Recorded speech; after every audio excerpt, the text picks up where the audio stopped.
Pemirsa, banjir bandang dan longsor menerjang Nagari Duku, Kecamatan Koto 11 Tarusa, Kabupaten Pesisir Selatan, Sumatera Barat.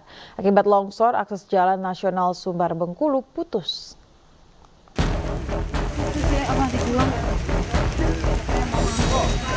Puluhan kendaraan roda 4 terjebak di tengah material longsor di Jalan Raya Pesisir Selatan menuju Bengkulu. Mobil-mobil ini tertimbun material longsor di Nagari Duku, Barung Balantai, Tarusan, Kabupaten Pesisir Selatan, Sumatera Barat. Material longsor dari atas bukit dengan ketinggian 10 meter menimbun badan jalan, sehingga akses jalan lintas Sumatera Barat Bengkulu putus total. Hingga saat ini jalan lintas Padang Bengkulu tidak bisa dilewati kendaraan dan membuat kemacetan sepanjang 5 km. Sulitnya alat berat memasuki lokasi menjadi kendala proses evakuasi material longsor. Situasi terakhir di wilayah Duku, Kecamatan Koto 11 Tarusan, untuk arus lalu lintas belum bisa dilalui karena masih banyak longsor, titik longsor, dan di sebelah sana masih banyak mobil yang terjebak kemacetan.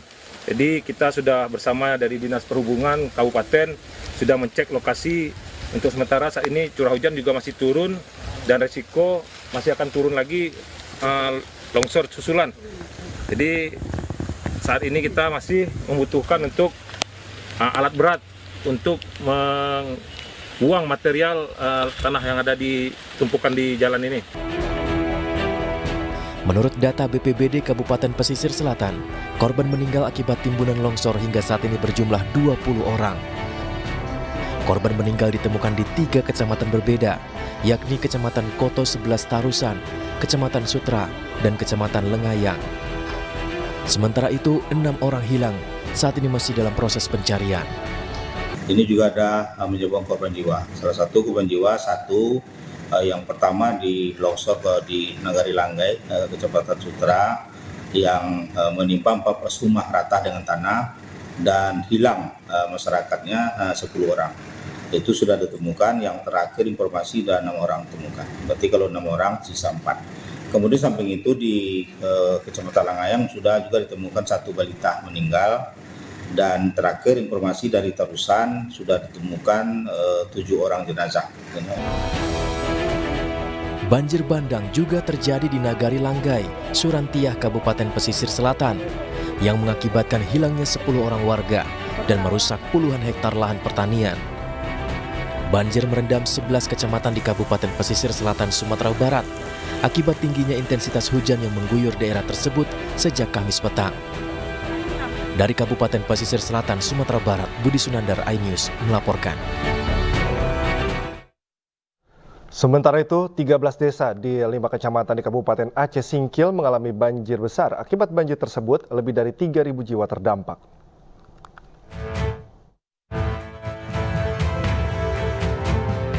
Hingga kini banjir yang terjadi di Kabupaten Aceh Singkil telah meluas dan merendam setidaknya sebanyak 13 desa dari 5 kecamatan di Aceh Singkil. Dari 5 kecamatan itu, Badan Penanggulangan Bencana Daerah sudah mendata sebanyak 3.114 jiwa dari 756 kepala keluarga terdampak. Selain merendam rumah warga, banjir juga merendam jalan nasional, jalan kabupaten, jalur lintas desa, dan sejumlah fasilitas pendidikan hingga rumah-rumah ibadah. Untuk melakukan evakuasi terhadap warga terdampak banjir, BPBD Aceh Singkil telah menurunkan tim reaksi cepat dan juga perahu politalent untuk evakuasi. Sementara kondisi terkini banjir di sejumlah desa yang berada di Kecamatan Suro, Kecamatan Singkohor, dan Kecamatan Danau Paris sudah surut. Warga diimbau agar tetap waspada akan terjadinya banjir karena hingga saat ini intensitas hujan masih terus melanda kawasan tersebut. Dari Aceh Singkil, Suparman Munte, iNews melaporkan.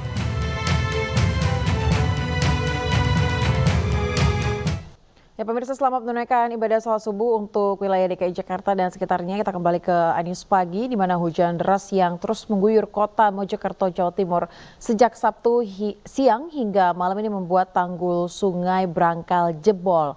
Jebolnya tanggul ini, pemirsa, mengakibatkan ratusan rumah warga terendam banjir dan arus lalu lintas yang lumpuh total.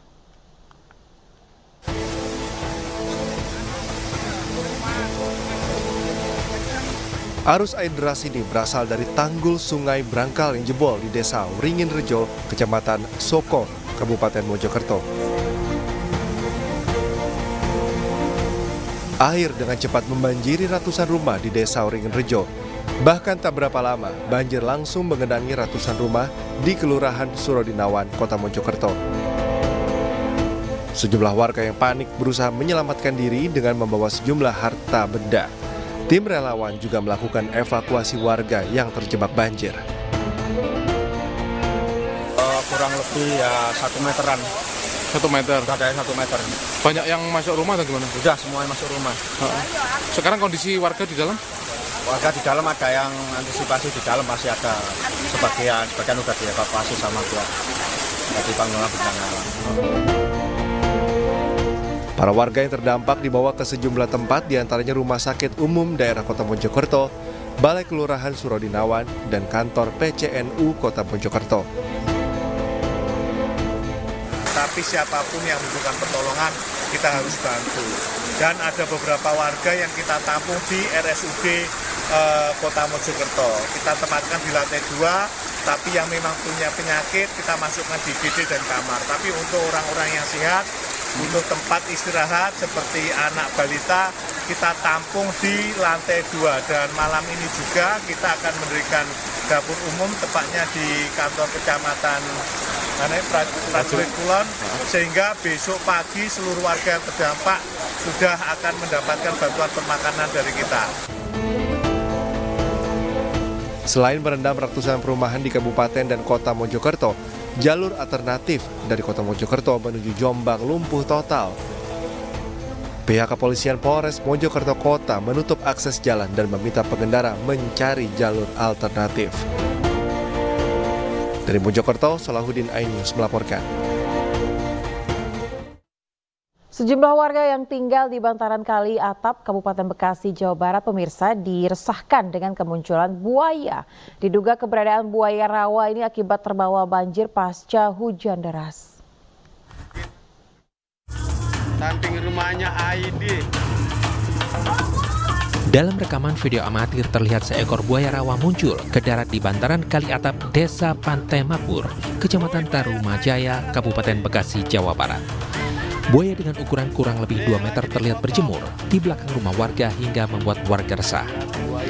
Kemunculan buaya di bantaran kali yang berdekatan dengan permukiman warga diduga akibat terbawa banjir pasca diguyur hujan deras beberapa hari yang lalu. Warga bahkan tak berani menangkap buaya karena takut dimangsa. Muncul di sini dia berjemur. Kemarin sih lalu lalang di sekitar ini. Terus, kemarin di sini hampir 1 jam dia berjemur. Itu memang ada 2 ekor karena dari jenisnya beda bobotnya, kecil dan besarnya. Kalau yang di air agak bening sana agak besar, yang di sini agak kecil. Relawan penyelamatan dan komunitas pecinta reptil berhasil menangkap seekor buaya dengan alat penjerat Jumat malam. Relawan penyelamatan dan komunitas pecinta reptil berhasil menangkap seekor buaya dengan alat penjerat. Buaya yang berhasil dievakuasi kemungkinan merupakan buaya yang sebelumnya dipelihara. Buaya muncul di aliran sungai dan di lingkungan permukiman. Diduga kelaparan dan hendak mencari mangsa di antara hewan ternak milik warga. Buaya muara kemudian diserahkan ke BKSDA untuk dilakukan karantina sebelum dilepas liarkan ke alam bebas. Dari Kabupaten Bekasi, Jawa Barat, Ahmad Jauhari Lutfi, iNews melaporkan.